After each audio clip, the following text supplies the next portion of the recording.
Hello and welcome to the One Small Town podcast. So the first, we hope, of many podcasts. This one is coming from Great Britain, and my name's Michael. I'm an ambassador for One Small Town. You can find out more at onesmalltown.org, where you can become a member and find out all the fantastic things that we are doing and will be doing. And today in particular, we are on location. So we have a bit of a basic setup going on here podcast-wise, but we're on location in a place called Chamberlain, which is in Leek in Staffordshire. It's run by Karen. Karen runs Chamberlain, which you can find more information at chamberlain.org.uk. And she's very kindly lent us this her space for us to do this podcast in. And here she focuses very much on mind, body and spirit and community-based activities.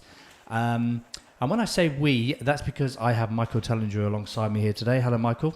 Hello, Michael. Great to see you as always. Michael's over here in England. We're doing some other events, which we'll come on to shortly. But whilst Michael's here, of course, we have to have as many conversations with him as possible and use up as much of his time as we can. So that's what we intend to do. So I've got a number of topics to get through today, and what we might do, in fact, is break these topics down and perhaps put them into different segments. So first of all, you're over here in England, Michael, which is great, fantastic, and spreading the message about One Small Town. But you came here from Bosnia, if I'm right. Yeah, I actually was wearing my Bosnian Pyramid T-shirt, believe it or not, yeah. So do you want to tell us more about that and why you went there and how it was? Yeah, so for people who don't know, Bosnia is the home to a whole bunch of pyramids. Interestingly enough, actually, there are pyramids in many countries. The ancient civilizations were obsessed with building pyramids. There are thousands and thousands of pyramids around the world. People that aren't aware of it, it's time to wake up, do some research into ancient civilizations, and especially the idea of building pyramids. It's unbelievable. When that door opens, it's a whole awakening moment to realize what the ancients were up to. So I'm a good friend of Sam Osmanagic, Dr. Sam Osmanagic, who discovered the Bosnian pyramid in 2004, 2005, and I got wind of it right there and then. I was actually busy writing Slave Species of God at that time. Okay. So I was really interested in those subjects, and I was busy researching it. So when that popped up on my radar, it was like, wow, this is amazing. Pyramids in Bosnia. So it's a spectacular site. What he's managed to do there since 2005 is actually, it's nothing short of a miracle. Single-handedly, one person building up an entire tourism industry around the pyramids, actually pyramids, because there are several pyramids now that he's discovered, not just the big pyramid, which I think is more than twice the size of the Great Pyramid of Giza. Wow. As far as I know, it is now at this stage recognized as the largest pyramid. I know there's still a lot of controversy about it with the naysayers and the what do you call them, the academia and the skeptics about that it's not a pyramid and all that. You know, really do your homework, go out there, research it, go have a look at it, go and look at what Sam has discovered, the tests and the research that they've done with some of the most sophisticated electronic equipment, what they've discovered, and then you'll understand how significant this discovery is. There are echoes of stone circles I'm getting here. It seems along very similar lines. Is it as though they're not recognizing them, or is it that they just use different metrics and tests to find out what is a pyramid and what isn't, or how does that all work? Well, it's a good question. Some people have no problem understanding that we're dealing with, or seeing that we're dealing with the pyramid and pyramids, and especially when you look at the research that's been done around it and how much Sam has done and how much he's researched.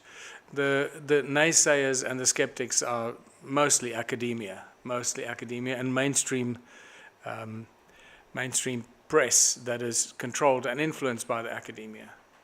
So, anyway, so that's where I was. I was at the Bosnian Pyramid, but also it's not just the pyramid, but it's the tunnels, which are known as the Ravne tunnels, that he discovered that are around the pyramid, and they seem to be moving towards the pyramid. They've excavated 3.5 kilometers of the tunnels at this stage. It's Wow. unbelievable. So these are tunnels that were dug at some stage by somebody. They moved towards the pyramid. And they've scanned it. So it's not, they don't think they do. We know they do. Right. So you can see the very advanced technologies and ground penetrating radar and sonar and other electronic measurements that show you that these tunnels move towards the pyramid and that they actually are inside the pyramid as well, spiraling upwards. And then the pyramid puts out a 28 kilohertz beam out of the top of the pyramid. Okay. Yeah, and 28 kilohertz is very interesting. It's a very interesting frequency that works a lot with the cells, the brain. It affects the blood-brain barrier, minerals and so forth being able to cross into the blood-brain. It works with cells and muscle stimulation and strengthening muscles.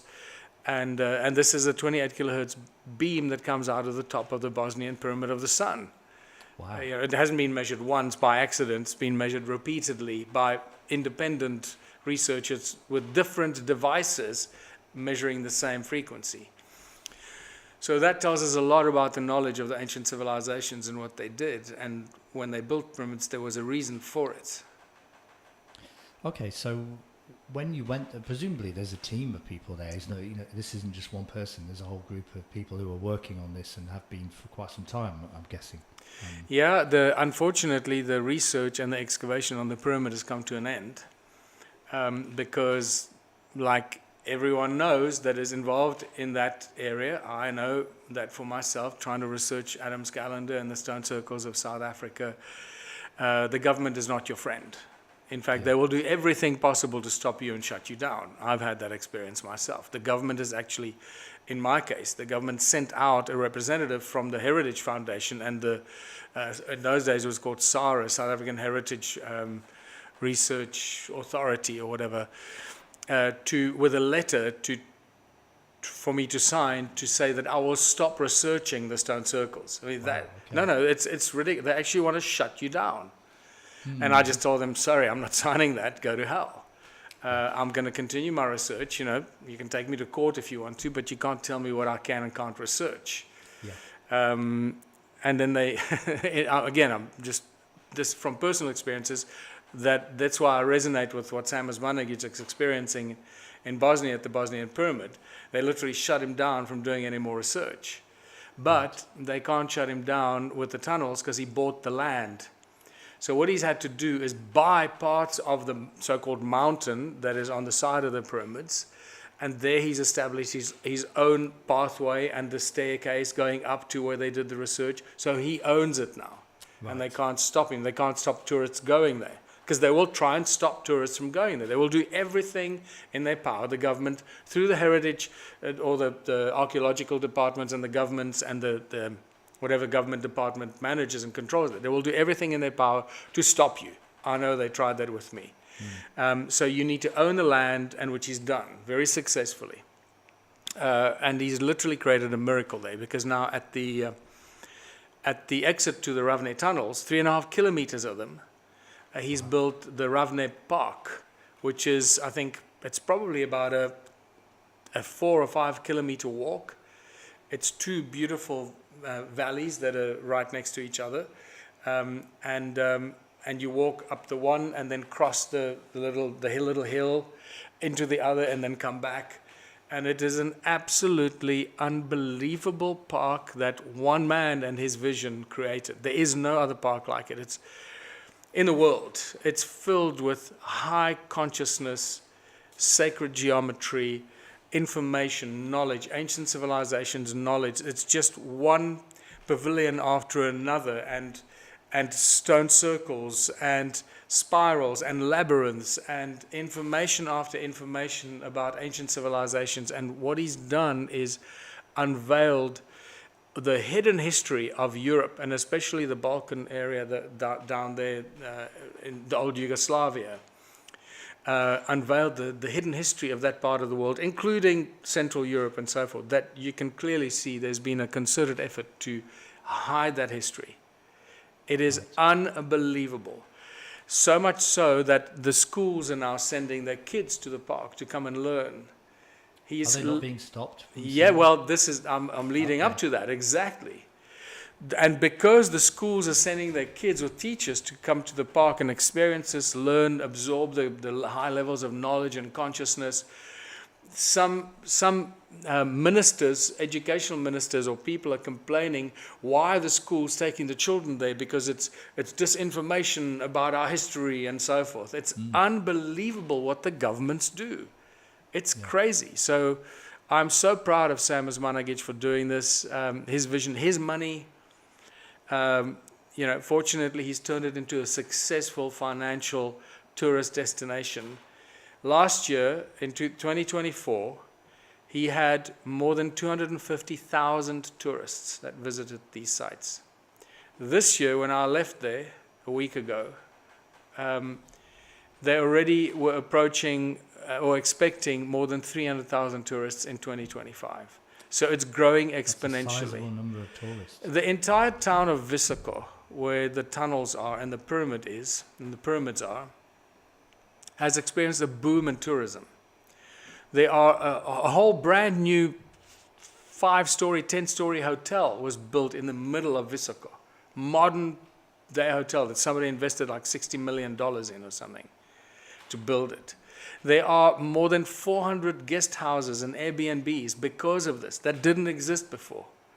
So you can just see how one person's vision and determination can change the look of a town and the experience of a town completely.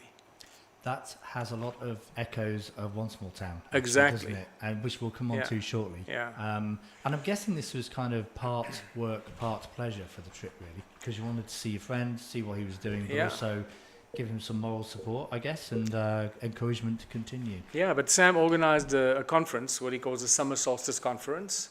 And so he invited me to come do a lecture on ancient civilizations in Southern Africa, my area of expertise, and One Small Town at the same time. And there were various other speakers from around the world, from the States, from Russia. Valery Uvarov was there, the pyramid builder from Russia, who's my dear friend. And Valery is one of the great pyramid researchers of the world. They've done amazing research into the effects of pyramids and the pyramid energy on everything, on the human body, human physiology, on food, on medicine, on everything you can imagine. They've done the research and they've got results that will blow your mind what pyramids do to all these things. Plus also they've studied the flow of energy in pyramids and how energy actually flows inside a pyramid. It is truly mind-boggling. There's a lot of, it seems, narrative that they want to maintain, isn't there? That they limit what they want people to hear and see. And I say they in the kind of the wider sense, but clearly with 300,000 visitors a year going to Visoko. Yeah, then he's clearly punching through that kind of narrative and encouraging people to go. That's fantastic. But of course, you had a great time there. Hopefully you relaxed and you got recharged, and then you came over to England. Yes. We were delighted when you said that you were coming to England, and the idea of putting on some events here was fantastic. So we're doing that. We're recording this in the middle of events. So we've just done one at Buxton. We have one to do at Dorking. But when you landed, did you say England, Buxton? Buxton, yeah. Buxton. It's just checking that it's not Buxton. Not Buxton. It's Buxton Buxton if you come from down south. Yeah. But if you ask Karen, who runs this wonderful place, or anyone up north, it's Buxton. Okay, so from now on it's Buxton. It's the dialect thing, isn't it? So when you landed in England then, and you've done some touring around, you've been in England before, of course. Now I've been in England. When was my first trip to England? I actually think my first trip to England was in 2010.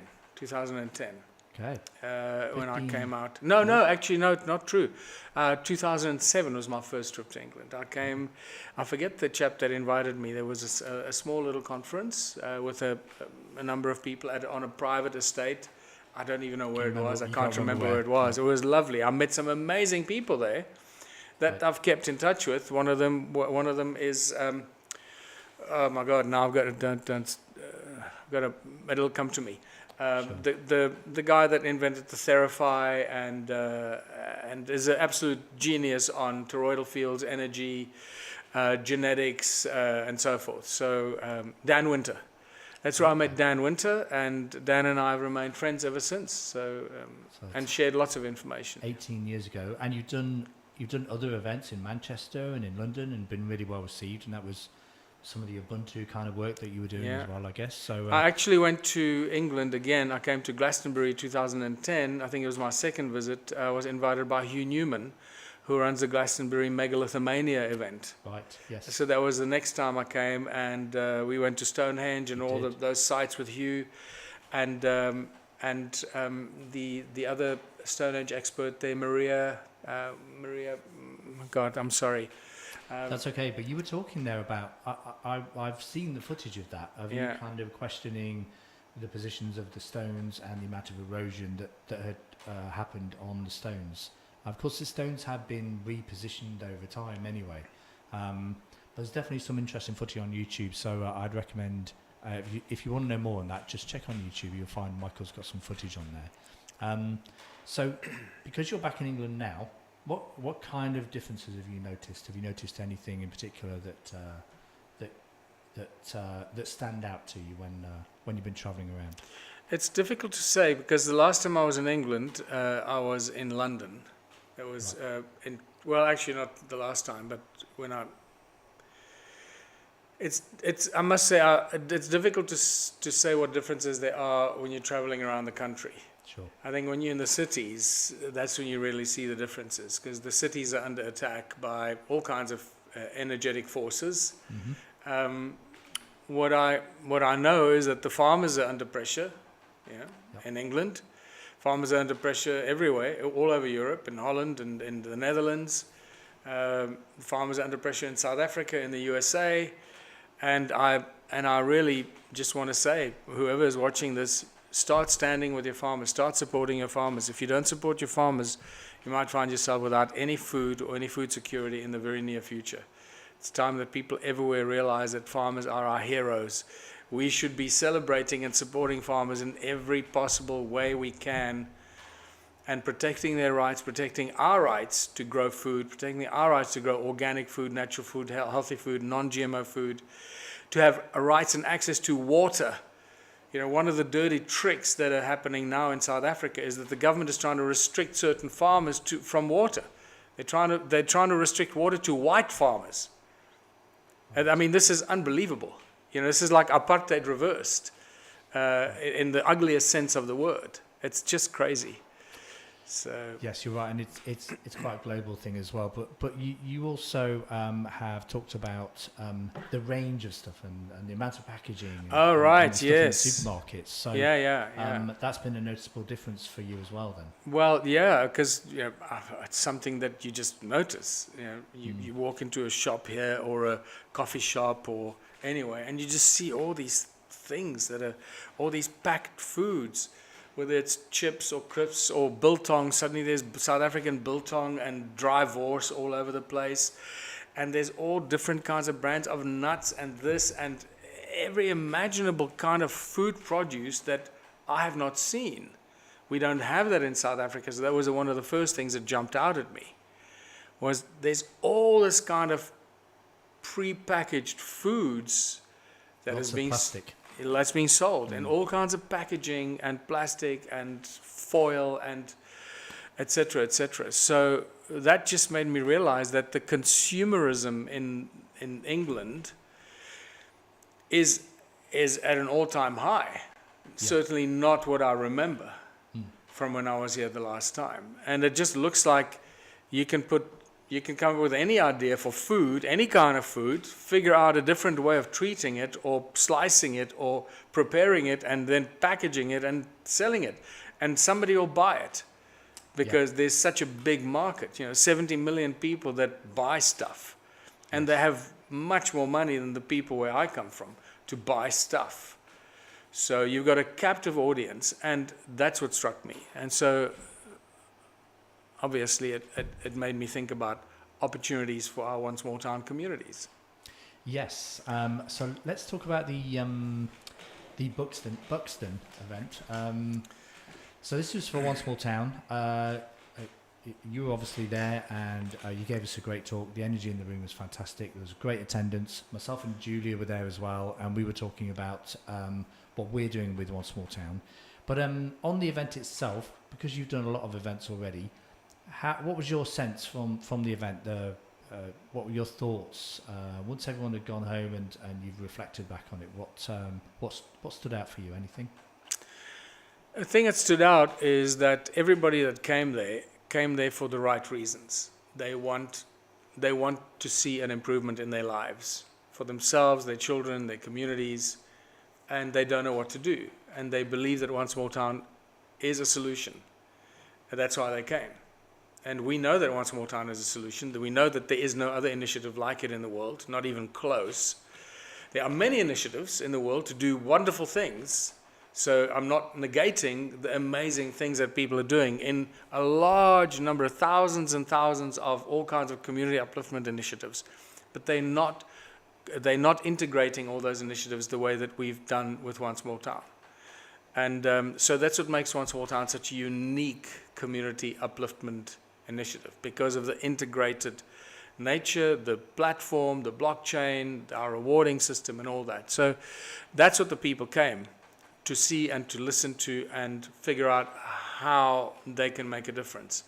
Now, one of the points in my presentation is that not everybody gets One Small Town, not immediately. It might take you a little while. There'll always be some people that go, it's some communist plot, it's like, okay, well, there we go. All the naysayers and the skeptics, and they don't even know what word communism means, because One Small Town is exactly the opposite of communism. Yes. Communism is a brutal dictatorship where the state owns everything and the people own nothing, and they can't have any freedom to do anything. You need permission to do everything, including growing food, etc., etc. Yep. Everything is controlled, from retail stores, from the food that's produced, etc. That's communism. In One Small Town, it's exactly the opposite, where the state owns nothing, the people own everything, and the people decide what they're going to do, what they're going to grow, what businesses they're going to start, and etc., etc. So if ever there was a polar opposite of communism, contributionism is it, and One Small Town is the physical implementation of contributionism, or that theory where we contribute towards the well-being of our community. I think you've captured the essence of it really well there. And here in Britain, we are planning on having a very central place where we can start to spread this message more widely, that has a number of modules attached to it. And you're helping us with that by encouraging the message of us starting our community hub, and there'll be elements in there that I know you would like to see. The store will be part of it, an event space. So really, we're going to encourage people, I'm guessing, to not only give us feedback on where our hub can be, but also on how they can get involved and help. So maybe you can give them a few pointers on how to get involved. So the quickest way to get involved in One Small Town is go onto our website, onesmalltown.org, and sign up as a member. First thing everybody should do. If you like the idea of One Small Town, if it resonates with you, if it sounds good to you, if you believe that the world is not in a good place, if you believe that we need to create something and do something for us, for ourselves, and stop waiting for government handouts and stop waiting for someone to come and save us. If you want a better world, go to onesmalltown.org and sign up as a member. It doesn't cost you anything, by the way. It's free. There's no obligation to do anything. So there are various ways that you can become a member. You can become a member by signing up, and that means that you're just a global member. It doesn't matter what country you live in. You sign up as a member because you love the idea of One Small Town and you want it to become a success. Then, if you have any money spare, buy some Infinity tokens, so that those Infinity tokens go into your digital wallet and they stay there for when you will need them at a later stage. And this is our internal One Small Town private membership reward system, the Infinity token. It is an asset-backed token that once we get involved with our One Small Town activities, community projects, and businesses, where we as members in a specific town contribute our 3 hours a week, which is all you got to do as a member in a small town when it becomes active. Once we start doing those 3 hours a week, for every 3 hours you contribute, you receive 1 Infinity token.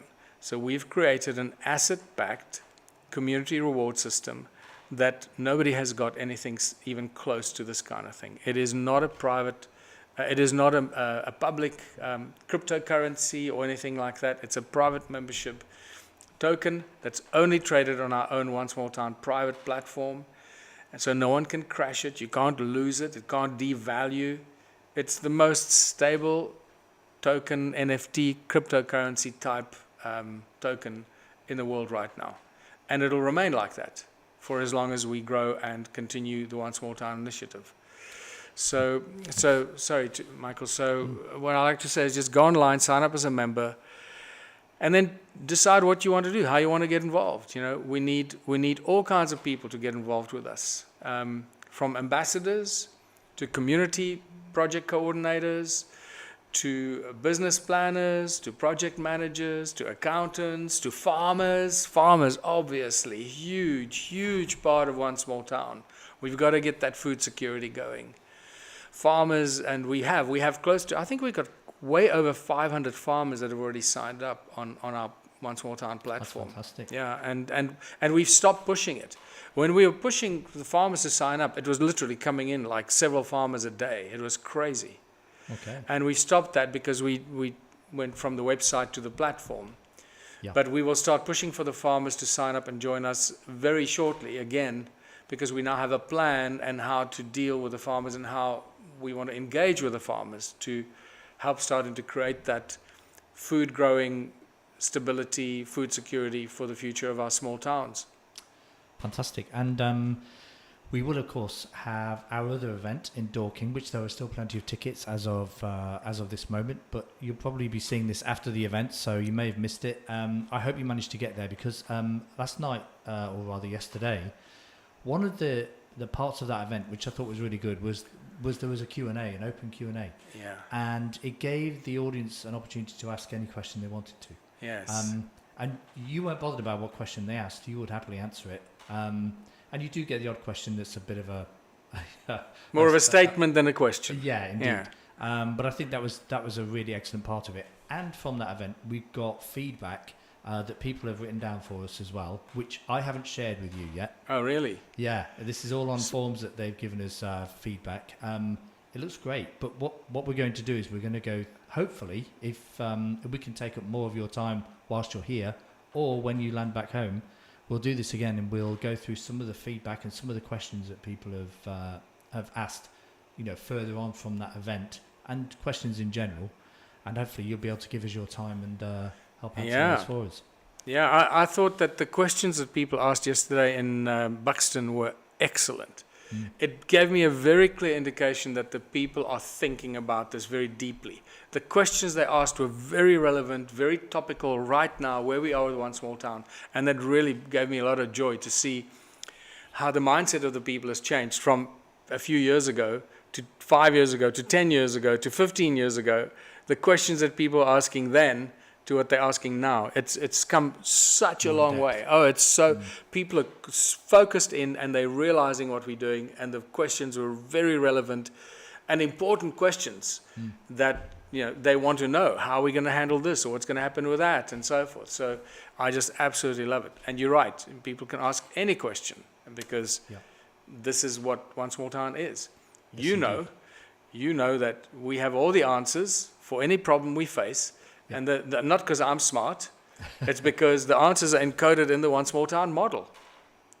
Yes, indeed. And the moment you ask the question, when you ask the question, you start looking for the answers from within the One Small Town model. So how would this problem be solved with me in my community, supported by my community, knowing that how the One Small Town model works, and you'll find the answers normally pop up very quickly. Yes. They do. You're right. Once you understand how the model works, Yeah. it's really just taking that problem and just slotting in the model and saying, okay, well, that would be part of that, and that would solve it. Yeah. Well, I look forward to all of the questions people will want to ask us going forwards. I'll look forward to more updates as well, because we'll be having some here from Great Britain, as well as any that you're able to give us as well. We should give a shout out to Julia at this point, who has been an amazing UK ambassador. I know you've been very pleased with what she's done. She's been a great... Julia Buttrey, absolutely awesome. The amount of effort and passion she's put into One Small Town for the last almost 5 years, I think now, has been unbelievable. And just also keep in mind, that's all as a volunteer. We don't have money to pay people. Yeah. So we just cover the head office expenses barely every month. Yes. And but it's going to change very soon. So a big shout out to Julia and to yourself, Michael, for the last 2 years at least. So you guys have been absolutely fantastic, bringing One Small Town to the people of the UK and England, especially here now. I'm just so proud of you guys and grateful for you being part of the team. Deeply grateful and incredibly proud. Thank you. Well, you're most welcome. It's been a pleasure working on One Small Town. When you can look ahead and see what things should actually be like, that's kind of what drives you, isn't it? I imagine that's driven you for 20 or 20 plus years. So, we kind of get a little slice of that, and that's enough, to keep us going. So we'll continue to do that. Now, you have an event this evening. Thanks to Karen for lending us Shambhala for the evening to have that event. I'm not going to wear out your voice prior to that, so we're going to sign off now. But we're delighted to have you over here helping us with the projects that we're working on. So we're really pleased that you came over.